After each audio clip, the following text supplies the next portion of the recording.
ఆచా coding tutor training ఇచ్చి permanent IT job ఇస్తారు. 9697969788.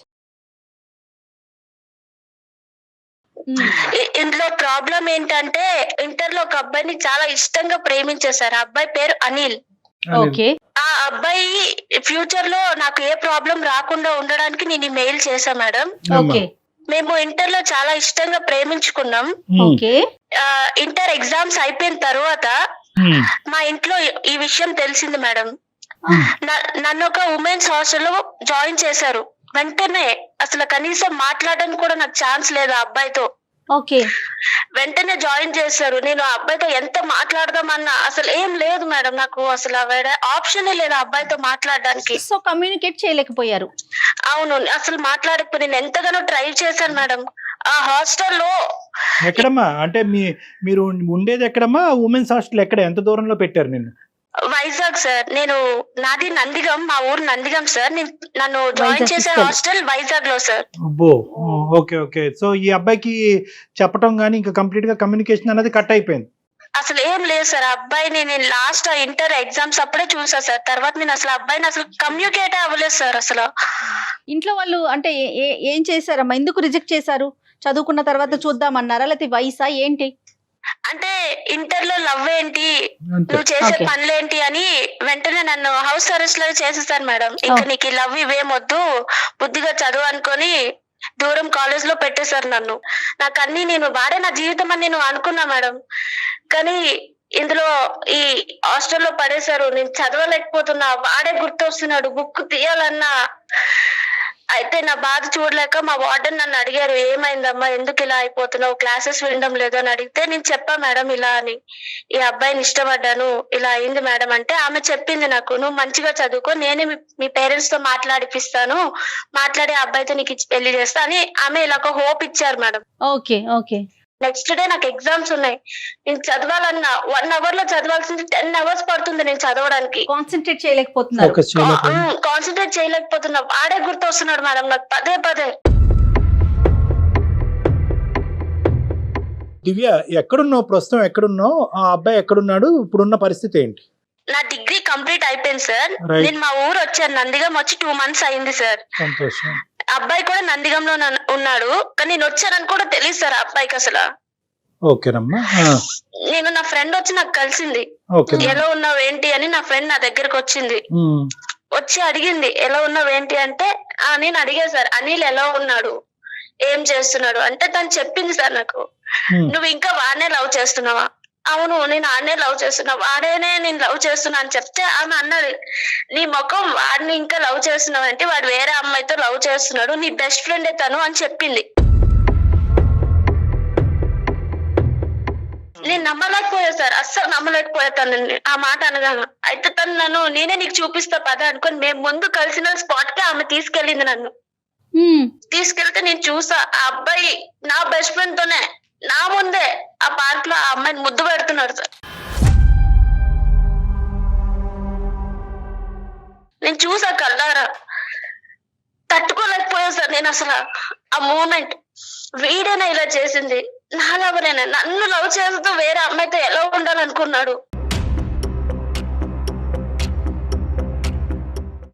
ఆ మూమెంట్ నేను చాలా షాక్ అయ్యా సార్, చాలా డిప్రెషన్ లోకి వెళ్ళిపోయి ఏం మాట్లాడాలో కూడా తెలియదు నాకు. కదమ్మా, మీ ఇద్దరు ఒక్క నిమిషం. నాన్న దివ్య, ఎంత గ్యాప్ అమ్మా మీ ఇద్దరి మధ్యన? అసలు కమ్యూనికేషన్ లేకుండా ఉన్న గ్యాప్ ఎంత? ఈ మధ్యలో ఏమైనా కమ్యూనికేషన్ చేయడానికి నువ్వు గానీ అతను గానీ ట్రై చేశాడా?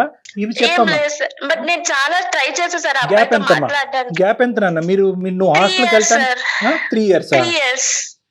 ఓకే. ఈ 3 years ఎటువంటి కమ్యూనికేషన్ లేదు. ఆ అబ్బాయి కూడా ఎటువంటి ప్రయత్నం చేశాడు? ఒకప్పుడు ప్రయత్నం చేస్తే కనుక నీ వేరే అబౌట్స్ తెలియటానికి ఏమైనా అవకాశం ఉందా అమ్మా?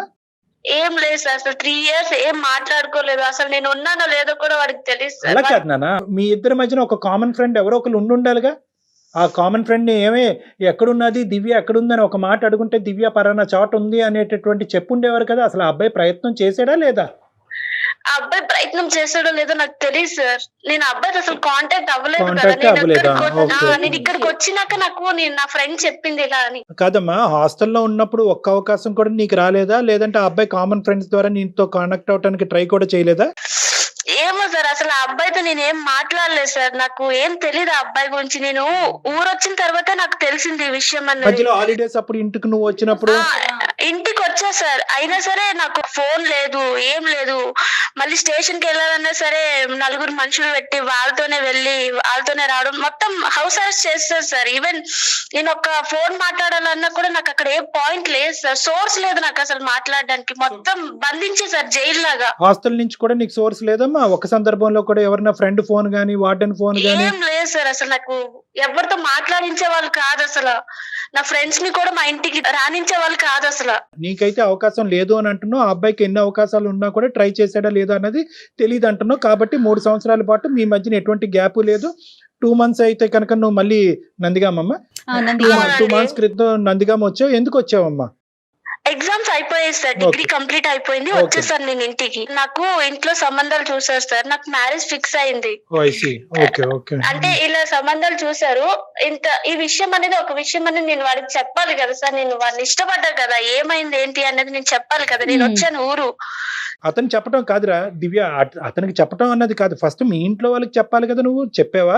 అమ్మ, నా మనసులో ఒక మనిషి ఉన్నప్పుడు మీరు వేరే సంబంధం, నన్ను హౌస్ అరెస్ట్ చేసి ఇంతకాలం నాకు నచ్చినటువంటి వాడి దగ్గరికి వెళ్లకుండా, వాడి చూపు చూడకుండా, ఫోన్ మాట్లాడకుండా మీరు నన్ను ఇలా చేశారు. ఇంకా నా మనసులో ఆ అబ్బాయే ఉన్నాడు, మీరు ఎందుకమ్మా వేరే సంబంధాలు చూస్తున్నారని ఫస్ట్ ఇక్కడ ప్రశ్నించేవా నువ్వు?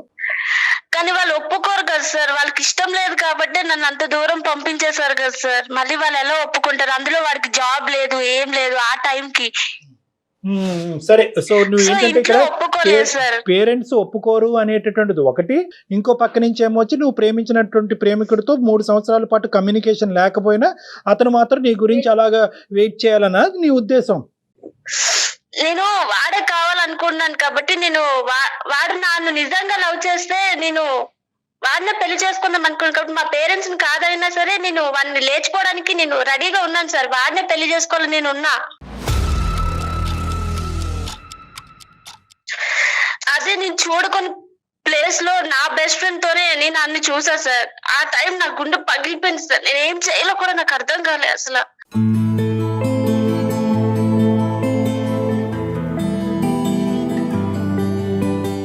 దాని తర్వాత రోజు నేను ఒకసారి కాల్ చేసి మాట్లాడా సార్. నేను ఎన్నిసార్లు కాల్ చేసినా లిఫ్ట్ చేయడం లేదు సార్. మెసేజ్ కూడా రెస్పాన్స్ లేదు సార్. అసలు నేను ఎన్నిసార్లు కాల్ చేసినా. ఓకే, నేను నా ఫ్రెండ్ మొబైల్ నుంచి కాల్ చేశా. ఓకే, లైక్ అన్నోన్ నెంబర్ లాగా కాల్ చేస్తే లిఫ్ట్ చేశారు. లిఫ్ట్ చేసి నేను చెప్పా, మనం ఇలా మాట్లాడేది, మన కల్చర్ స్పాట్ కి ఒకసారి రండి అని చెప్పాను. అతను వచ్చారు. అయితే నేను చెప్పా, మేడం నాకు ఇలా ఇంట్లో పెళ్లి సంబంధాలు చూసారు, నేను పెళ్లి చేసుకుంటున్నాను అని చెప్పాను. ఆ అబ్బాయి నేను 3 years తర్వాత నాకు కలిసేంత ఆనందం అవేం లేదు, లైక్ నార్మల్ గానే ఉన్నాడు ఆ అబ్బాయి. అవునా, ఏం చేస్తున్నాడు అబ్బాయి, ఎంత సాలరీ అబ్బాయికి, ఇలాంటి క్వశ్చన్స్ అడుగుతున్నాడు. మరి ఎందుకు వచ్చాడమ్మా? నువ్వు పిలవగానే ఎందుకు వచ్చాడు? ఏదో పేరెంటానికి వచ్చినట్టు ఏం వింటానికి వచ్చాడు? అంటే లైక్ 3 years తర్వాత నేను వచ్చాను కదా మేడం, ఏదో కలవాలి పిలిచింది అనే ఇంటెన్షన్ లో వచ్చాడు. అసలు ఏంటి అన్నది ఇక్కడ ఏంటి అన్నది టెస్ట్ చేయడానికి చూడటానికి వచ్చాడు. కానీ నీ లోపల ఎంతవరకు ఆ ప్రేమని పదిలంగా ఉందో లేదో అన్నది చూడటానికి వచ్చాడు. కానీ నీ లోపల ఉన్న ఇంటెన్సిటీ అతనిలో నీకు ఏమాత్రం కనిపించలేదు. అంతే సార్. నేను అడిగా, అసలు అనిల్ నువ్వు నన్ను నిజంగానే లవ్ చేసావా? అసలు షాక్ అమ్మాయి, నిజంగా షాక్. నేను నిన్నే అడుగుతున్నా, నాకు వేరే వాళ్ళతో పెళ్లి ఫిక్స్ అవుతుంది. మనం ఏమనుకున్నాం, మన ఇద్దరం ఎంత సిన్సియర్ గా లవ్ చేసుకున్నాం, మనం పెళ్లి చేసుకుందాం అనుకున్నాం కదా. నాకు వేరే వాడితో పెళ్లి అవుతుంటే నువ్వు అలా రాయిలాగా ఉంటావేంటి, నువ్వు అలాగా అనుకో నేను అడిగా మేడం. అడిగితే మరి ఏం చెయ్యాలి చెప్పు అనుకొని అంటున్నాడు. అయితే ఏం చేయడం ఏంటి, ఏదో ఒకటి చేయవా నువ్వు అనుకొని అంటే, చేయడానికి ఏం లేదు అనుకొని అంటారు సార్. నీకు పెళ్లి అవుతుందంటే షాక్ అవ్వలేదు. నీకు అతని శాలరీ ఎంత, ఉద్యోగం ఎక్కడ అనేటటువంటి అడిగాడు, మంచి చెడ్లు అడిగి తెలుసుకున్నాడు. నువ్వేమొచ్చి ఇదేంటయ్యా అనిలు ఆ మాత్రం కూడా వెయిట్ చేయకుండా నేను అసలు నీ స్థానంలో లేనా, నువ్వు ఖండించట్లేదు ఏంటి, బాధపడట్లేదు ఏంటి అనేది అతనిలో లేనటువంటి ఇమోషన్ తెప్పించే ప్రయత్నం నువ్వు చేసావు. ఫైనల్ గా ఏమైందమ్మా? అబ్బాయి ఏం చెప్పలేదు సార్, ఇంకతో అంత అయిపోయింది.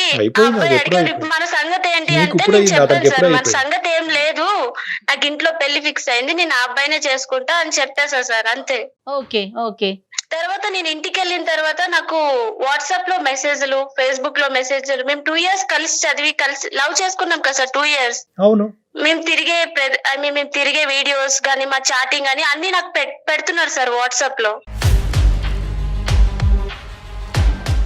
ఇదేం ట్విస్ట్ అమ్మా? వాడి పని వాడు చూసుకోకుండా మళ్ళీ నీ దగ్గరికి వచ్చాడా? బ్లాక్ మెయిల్ చేస్తున్నారు సార్ ఇండైరెక్ట్ గా. ఏమని? ఏం కావాలంట? అంటే ఇలా వీడియోస్, ఇలా చాట్ హిస్టరీస్ అన్ని పెట్టేసి ఇవన్నీ నేను ఏం చేయాలి, ఈ గుర్తులు ఏం చేసుకోవాలి అని అడుగుతున్నాడు. ఓకే, మరి నువ్వు చెప్పావా అప్పుడు? ఈ డబుల్ గేమ్ ఆడుతున్నాడు. నేను చెప్పా సార్, ఏం చేయడం ఏంటి, డిలీట్ చేసే అని చెప్పా. నేను డిలీట్ చేస్తే ఆ అబ్బాయి అన్న నేను డిలీట్ చేయను, ఇవన్నీ నాతోనే ఉంచుకుంటా నేను అనుకోని అన్నాడు. అయితే నేను నా ఫ్రెండ్ ని అడిగా, సార్ ఇదేంటి ఇలా చేస్తున్నాడు, నాకు భయం వేస్తుంది అంటే ఆమె చెప్పింది, నీకు అర్థం కావడం లేదా, ఆ అబ్బాయి నేను బ్లాక్ మెయిల్ చేస్తున్నాడు అనుకోని అంటుంది. మరి నువ్వు ఇంకొక అమ్మాయితో నాకు పార్క్ లో కనిపించావు, నిన్ను నేను చూశాను, మరి నా జీవితం నాది కదా అని నువ్వు అప్పుడైనా చెప్పలేదా? లేదు మేడం, నేను అదేం చెప్పలేదు వాడికి. ఎందుకమ్మా? ఎందుకు చెప్పలేదు? వాడి నిజ స్వరూపం నాకు ఆల్రెడీ తెలిసిపోయింది కదా సార్. వాడు ఎలా ఉంటాడు అనేది నేను ఆల్రెడీ చూసా, నేనే కళ్ళారా చూసా. సో నేను చెప్పలేదు మేడం. సో వాడినైతే కనుక యాజ్ వి స్పీక్ నౌ నీ మనసులోంచి తీసేసావు. అవును సార్. సరే, మరి ఇప్పుడు ఏం చేద్దామమ్మా? ఏంటి ఇప్పుడు నీ సమస్య ఏంటి? ఇప్పుడు నాకు పెళ్లి ఫిక్స్ అయింది కదా మేడం, వాడి వల్ల నాకు ఏ ప్రాబ్లం రాకూడదు, ఆ వీడియోస్ కానీ ఆ చాట్ హిస్టరీ వల్ల. సో అది వాడి దగ్గర నేను డిలీట్ చేయించాలి సార్. అది అనిల్ తో ఇప్పుడు మాట్లాడటానికి అవకాశం ఉందమ్మా? ఓకే సార్, నేను చేస్తాను. ఒకసారి నా ఫోన్ అయినా అటెంప్ట్ చేస్తారో లేదో నాకు తెలియదు సార్, బట్ నేనైతే ట్రై చేస్తాను. నీ ఫోన్ ఎత్తకపోయినా కూడా మనకు వేరే సోర్సెస్ ఉన్నాయమ్మా, ఆ సోర్సెస్ ద్వారా అతను పట్టుకుందాం. ఓకే సార్, నేను ఒకసారి కలుపుతున్నా. నువ్వు ట్రై చేయి. మీరు మాట్లాడే వ్యక్తి మీ కాల్ ని హోల్డ్ లో పెట్టారు. మీరు మాట్లాడే వ్యక్తి మీ కాల్ ని హోల్డ్ లో పెట్టారు. హలో సార్, కాన్ఫరెన్స్ లో ఉన్నారు. బాబు అనిల్, నా పేరు డాక్టర్ కళ్యాణ్ చక్రవర్తయ్య. అందమైన జీవితం అనేటటువంటి ఒక చక్కటి కార్యక్రమం నుంచి మాట్లాడుతున్నాను నీలాంటి వాళ్ళ గురించే. చెప్పండి సార్. ఇప్పుడు ఈ అమ్మాయి ఎవరు? ఈ అమ్మాయికి నీకున్న సంబంధం ఏంటి? ఎవరు సార్? దివ్యనా? దివ్యనే కదా మిమ్మల్ని కాన్ఫరెన్స్ లో. ఎంతమంది ఉన్నారు మీ రేషన్ కార్డు లో? ఇంటర్ లో మీ ఇద్దరు లవర్స్ సార్, ఇది మాత్రం వాస్తవం. ఓకే. అయితే ఆ అమ్మాయి ఇంటర్ అయిపోగానే నాకు కనపడకుండా వెళ్ళిపోయింది. ఎటో నాకు కనపడకుండా వెళ్ళిపోయింది. కనీసం నేను అప్పటి నుంచి అమ్మాయి కోసం ఎంత ట్రై చేసినా కూడా అమ్మాయి ఎక్కడ అమ్మాయి అడ్రస్ దొరకలేదు నాకు. ఎంతకాలం ట్రై చేశాను ఆయన? సార్ నేను దగ్గర 2 years తిరిగాను సార్. ఆ అమ్మాయి 3 సంవత్సరాలు వెళ్ళిపోయింది కదా, నేను 2 years తిరిగాను. నేను వాళ్ళ గల్లీలో సార్, నేను వాళ్ళ ఇల్లు తప్ప మిగతా ఇల్లు మొత్తం ఎంక్వైరీ చేశాను సార్. వాళ్ళ ఇంటికి పోతే బాగోదని చెప్పేసి నేను ఎతికాను. తర్వాత వాళ్ళ అమ్మమ్మ వాళ్ళ ఇంటికి పండగలకు గట్ట ఏమన్నా వెళ్ళిందేమో అని చెప్పేసి నేను అక్కడ కూడా వెళ్ళాను. అక్కడ ఆ ఊర్లో కూడా లేదు. ఎటు వెళ్ళిపోయిందో, వాళ్ళ అమ్మ వాళ్ళు ఏమన్నా సీక్రెట్ మ్యారేజ్ చేసి పంపించారా, లేకపోతే అమ్మాయి అసలు ఎక్కడికి పోయిందో నాకు అర్థం కాని పరిస్థితుల్లో నేను ఉన్నాను సార్. ఉండి ఈ అమ్మాయి అంటే నాకు చాలా ఇష్టం సార్. దివ్య అయితే ఇంటర్ లో మేము ఇద్దరు లవ్ చేసుకున్నాం సార్. సంతోషం. ఎటు వెళ్ళిపోయిందో కాదండి, ఏమయ్యిందో అనే అనుమానం ఉండాలి. ఇక్కడ మనం మాట్లాడే మాటలోనే చాలా మీనింగ్స్ వచ్చేస్తాయి కదా. ఆ అమ్మాయి సేఫ్ గా ఉందని చెప్పేసి నాకు తెలిసింది, కానీ ఎక్కడుందో నాకు తెలియదు. మ్యారేజ్ అయిందా లేకపోతే ఎక్కడికన్నా సరే, ఇప్పుడు నాకు తెలియదు మేడం. ఇంకొకటి ఏంటంటే నేను వాళ్ళ ఇంటికి పోయి నేను అడగలేను కదా మేడం. నేను వాళ్ళ ఇంటికి పోయి అడిగితే వాళ్ళ ఉన్నారు, వాళ్ళందరూ జరిగితే నేను చాలా ఇబ్బంది పడాల్సి వస్తుంది కదా మేడం. నాకు ఫ్యామిలీ ఉంది కదా. అలా అని చెప్పేసి నేను చెప్పాను ఆ అమ్మాయికి. ఆ అమ్మాయి నాకు, నేను మొన్న రీసెంట్ గా కలుసుకున్నాం ఇద్దరం. ఆ అమ్మాయి నేను కలుసుకుంటే మాకు మాట్లాడుకుంటామని అంత కుదరలేదు మేడం. ఇప్పుడు కాల్ చేసింది మళ్ళీ నాకు. కాదని ఇప్పుడు ఆ దివ్య 2 కారణాల చేత వెనక్కి వచ్చింది నందిగామ. ఏ, తన చదువు అయిపోయింది. బి, పెళ్లి సంబంధాలు చూస్తున్నారు. ఈ పెళ్లి సంబంధాలు ఇలా చూస్తున్నారు అనేటటువంటి అంశం నీ వరకు చెప్పడానికి ఆ అమ్మాయి నీ ఎదుర్కొంటూ వచ్చింది, అవునా కాదా? వచ్చింది, నాకు చెప్పింది సార్. ఆ రోజు చెప్పింది. ఎక్కువ మళ్ళీ వాళ్ళ పెదనాన్న ఎవరు అటు నుంచి వెళ్ళిపోతుంటే ఆ అమ్మాయి వెళ్ళిపోయింది ఇక సడన్ గా చెప్పేసి. ఇన్ని సంవత్సరాలు కనిపించినటువంటి ఒక అమ్మాయి నీకు కనిపించింది. ఏ అమ్మాయి గురించి అయితే కనుక నువ్వు గల్లీ తిరిగావో, ఎక్కడికి వెళ్ళిపోయిందనో భయపడ్డావో, బతుకుందో చనిపోయిందనో ఆలోచించావో, ఆ అమ్మాయి ఈ రోజు నీకు కనిపించింది. కనిపించినప్పుడు నీ రియాక్షన్ ఏంటి? నెంబర్ 1. నెంబర్ 2, కనిపించినటువంటి అమ్మాయి నాకు ఒక పెళ్లి సంబంధం కుదిరింది, ఇది నా పరిస్థితి, ఏం చేద్దాం అని అడిగినప్పుడు నీ రియాక్షన్ ఏంటి? ఈ 2 రియాక్షన్లు ఎలా ఉన్నాయన్నది నాకు చెప్పు సార్. నేను యాక్చువల్లీ ఫస్ట్ టైం దివ్యాన్ని చూడగానే నా కళ్ళల్లో నీళ్ళు వచ్చినాయి సార్. చాలా రోజులు చూశాను కదా సార్. నేను తట్టుకోలేకపోయాను సార్ ఆ అమ్మాయిని చూసి.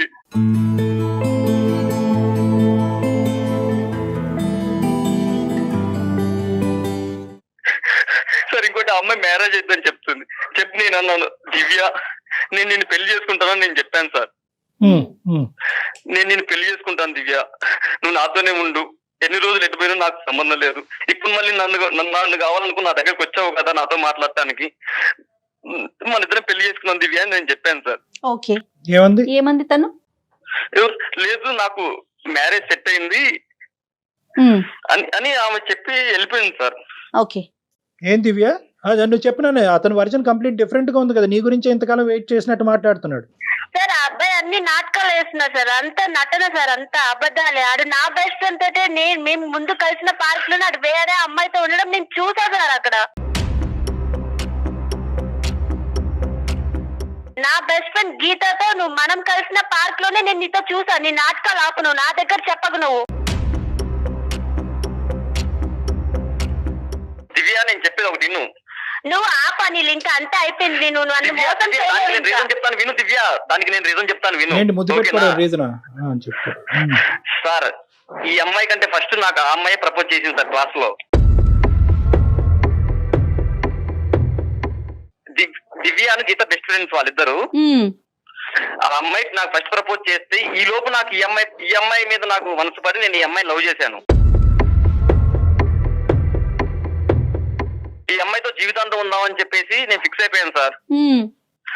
జీవితాంతం ఫిక్స్ అయిపోయిన తర్వాత ఆ అమ్మాయి ఏం చేసిందంటే ఈ అమ్మాయి గురించి బ్యాడ్ చెప్పింది నా దగ్గరకు వచ్చి. ఓకే, ఇంటర్ అయిపోగానే వెళ్ళిపోయింది కదా, బ్యాడ్ చెప్పింది వచ్చేసి. ఏమని ఆ అమ్మాయి ఎందుకు, ఆ అమ్మాయి ఆల్రెడీ ఏరే వంతునో ఎటో వెళ్ళిపోయి ఉంటది, అది ఇదని నా అమ్మాయి డైవర్ట్ చేసింది సార్. నాన్న గీత చెప్పిందే కరెక్ట్, కానీ గీత కనెక్ట్ అయిపోవటం ఏంటి నువ్వు? సార్ గీత కనెక్ట్ అయిపోతాం అంటే సార్ నేనేమన్నా హీరోనా సార్, ఏమన్నా సినిమా ఇది? నాకేమవసరం సార్, ఇప్పుడు ఆ అమ్మాయి వెళ్ళిపోయింది, మాకంత స్తోమత లేదు. ఆ అమ్మాయిని ఎక్కడుందో మొత్తం దేశాలు తిరిగి వెతికేంత స్తోమత నా దగ్గర లేదు సార్. వాళ్ళకి డబ్బు ఉంది కాబట్టి దేశాలు పంపించుకుంటారు, కానీ మా వల్ల కాదు. అందుకే నేనేం చేశాను, గీత ఆల్రెడీ ముందు ప్రపోజ్ చేసింది కాబట్టి అమ్మాయికి మూవ్ అయిపోయాను.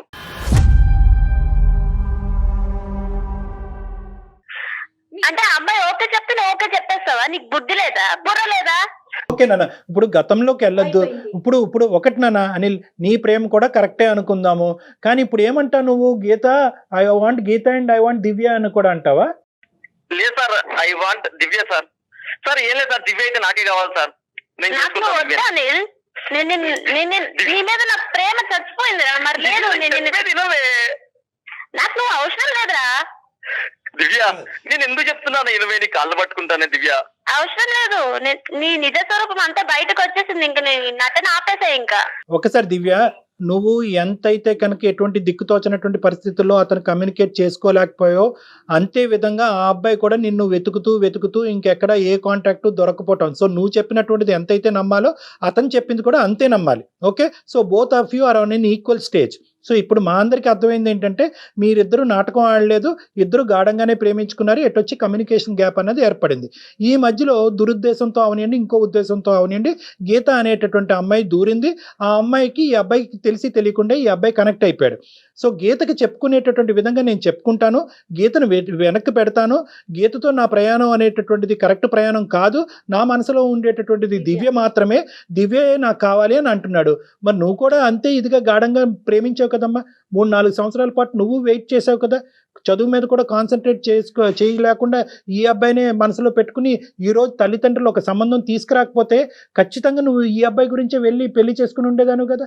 సో ఇద్దరు మరి నీ తల్లిదండ్రుల మీద నీకు భయాన్ని ఎదుర్కోలేక ఈ కారణాన్ని చూపెడుతున్నావా, లేదంటే ఈ అబ్బాయి అనేటటువంటి వాడు నీ మనసులో పూర్తిగా చచ్చిపోయాడా? ఆ అబ్బాయి నా మనసులో అంత పూర్తిగా చచ్చిపోయాడు సార్. మరి లేడు సార్, లేదు సార్. సార్ అది వాళ్ళ అక్క మాటలు ఇన్ని ఎట్లా చేస్తుంది సార్. దీనికి నేనంటే చాలా ఇష్టం సార్ దివ్యకి. ఎప్పుడు ఇలా మాట్లాడలేదు సార్, ఫస్ట్ టైం ఇలా మాట్లాడుతుంది దివ్య. మొన్న కలిసినప్పుడు చాలా మంచిగా మాట్లాడింది, ఇప్పటికిప్పుడు పెళ్ళని నాటకం ఆడుతున్నారు సార్. నీ నిజ స్వరూపం చూసాను కాబట్టి నీ మీద నాకు ఇష్టం చచ్చిపోయిందిరా. నన్ను ఒక్క నిమిషం దివ్య, నిజ స్వరూపం చూసాడు అని చెప్పి నువ్వు ఒక సినిమా చూసినట్టుగా మాట్లాడక్కర్లేదమ్మా. ఒక సంఘటన చూసావు, ఆ సంఘటన అబ్బాయి ఏమీ వ్యతిరేకించలేదు, అది జరిగినటువంటి సంఘటనే, దాని వెనకట్లు ఉన్న కారణాలు పూర్వపరాలు అన్ని విడమర్చి చెప్పాడు. ఈ రోజు అతను రియలైజ్ అయ్యాడు, ఏది అసలైనటువంటి ప్రేమ, నా ప్రేమ ఇంకా పదిలంగానే ఉంది, నా దివ్య తిరిగి వచ్చింది అనే ఆనందంలోనే ఈ లోపల నువ్వు మిస్అండర్స్టాండ్ చేసుకోవటం మొదలు పెట్టావు. అతను చేసింది తప్పే, ఆ తప్పు నువ్వు ఒప్పుకుంటున్నాడు. తప్పును ఒప్పుకున్నాడు, ఆ అమ్మాయికి చెప్పేటటువంటి బాధ్యత నాదన్నాడు, దివ్యకే 100% నా మనసులో స్థానం అని చెప్పాడు. ఆ అబ్బాయి వర్జన్ ఆ అబ్బాయి క్లియర్ కట్ గానే చెప్తున్నాడమ్మా. కానీ నువ్వు మాత్రం నేను అది చూస్తాను కాబట్టి మనసులో ఇరిగిపోయింది, చూస్తాను కాబట్టి మనసులో ఇరిగిపోయిందని అదే పాత పాట పాడుతున్నావు. నువ్వు నిజంగా ఈ రోజుకి ఇప్పటికీ కూడా నీ మనసులో నిజంగా ప్రేమ ఉంటే కనుక నీ తల్లిదండ్రులకి చెప్పుకునే ధైర్యం నీకుందా? నేను చెప్తాను సార్ ఇంట్లో, బట్ వాళ్ళు ఒప్పుకుంటారనే నమ్మకం నాకు లేదు సార్. అది 2 డిఫరెంట్ కాన్సెప్ట్స్ అమ్మా. ఇప్పుడు ప్రేమ చచ్చిపోయిందా లేదంటే వాళ్ళు ఒప్పుకోరనేటటువంటి భయంతో ఈ ప్రేమను కాదంటున్నావా? లేదు సార్, వీడి మీద నాకు ప్రేమ చచ్చిపోయింది సార్. అంటే తను ఇంకా అది మనసుకు తీసుకుంది, దానిలో నుంచి బయటికి రాలేకపోతుంది. ఒకప్పుడు ఈ సంఘటన చెప్పకపోతే కనుక, ఈ సంఘటన జరగకపోతే కనుక, ఎప్పుడు నువ్వు వదిలి వెళ్ళినటువంటి అనిల్ ఇప్పుడు కూడా అలాగే ఉంటే కనుక నీ తల్లిదండ్రులు ఎదిరించి ఈ అబ్బాయిని వచ్చి ముందుకు వచ్చి పెళ్లి చేసుకుని ఉండేదానివా? అవును సార్, ఎలా అయినా పెళ్లి చేసుకున్నాను సార్. దివ్య నా తప్పైంది, క్షమించే. నీ కాళ్ళు పట్టుకుంటాను దివ్య, నువ్వు ఈ మాట మాత్రం అనకు దివ్య. సార్ ఇప్పుడు గనక ఆ అమ్మాయి చేసుకుంటా అంటే ఇప్పుడే తాళి కట్టేస్తాను సార్. నేను మరి అనిల్ ఇంత తీసుకొచ్చి ప్రేమ ఉన్న వ్యక్తివి ఒక 3 సంవత్సరాల అబ్బాయి లేకపోయేసరికి ఇంకొకరిని ఎలా ఫీల్ చేసేస్తావు నీ జీవితంలో చెప్పు? నా తప్పైంది మేడం, తప్పైంది. చేసేదంతా చేసేసి తప్పైపోయింది, నాకు అదే కావాలి, ఆ వస్తువే కావాలంటే ఎట్లా అనిల్? లేదు మేడం, కాంప్రమైజ్ అవ్వాలి అంతే. అలాంటప్పుడు అలాంటి మిస్టేక్స్ చేయకూడదు. మేడం మిస్టేక్స్ అంటే సహజంగా నేను ఒక్కరిని చేసేది కదా మేడం, ప్రతి ఒక్కరు చేసే మిస్టేకే మేడం. కానీ ఈ రోజు ఆ అమ్మాయి ఇంకో దారి చూసుకుంది నాన్న. నువ్వు వద్దు అంటోంది. తల్లిదండ్రులు చూపెట్టేటటువంటి ఒక దారి, టెన్షన్ లేనటువంటి దారి, నీకు ఆ అమ్మాయికి బాధ కలగనటువంటి ఒక దారిని ఆ అమ్మాయి ఎంచుకుంది కాబట్టి దాన్ని నువ్వు గౌరవించాలేమో అన్నది నాకు అనిపిస్తుంది. అవును, మీరు ఈ రోజు కలిసి ఉండకపోతే కనుక, ఈ రోజు ఆ అమ్మాయి వచ్చి నిన్ను మళ్ళీ వచ్చి నేనున్నాను నీకు తెలుసా అనేది గుర్తు చేయకపోతే మీరిద్దరు ఎలాగైతే మీ ప్రయాణాన్ని కొనసాగించేవారో అదే స్థానానికి మళ్ళీ వెళ్ళిపోవాలన్నది నా విజ్ఞప్తి. సార్ లేదు సార్, నాకు దివ్య కావాలి సార్, దాన్ని పువ్వుల్లో పెట్టి చూసుకుంటాను సార్. అందుకనేనా తన ఫొటోస్ వీడియోస్ అన్ని కూడా మీరు మళ్ళీ షేర్ చేయటం? ఏ అని మేడం నేను ఆ ఉద్దేశంతో షేర్ చేయలేదు మేడం, నేను ఆ ఉద్దేశంతో ఈ రోజు దివ్య మా పాత జ్ఞాపకాలను గుర్తు చేస్తూ మేము దిగిన ఫోటోస్ కానీ మెసేజ్ కానీ అందుకు పంపాను తప్ప ఏరే blackmail చేయాలని కాదు. కాదు మనం మేము తప్పుగా అనుకున్నాం లేనన్న, మేము ఇంకో విధంగా అనుకున్నాం.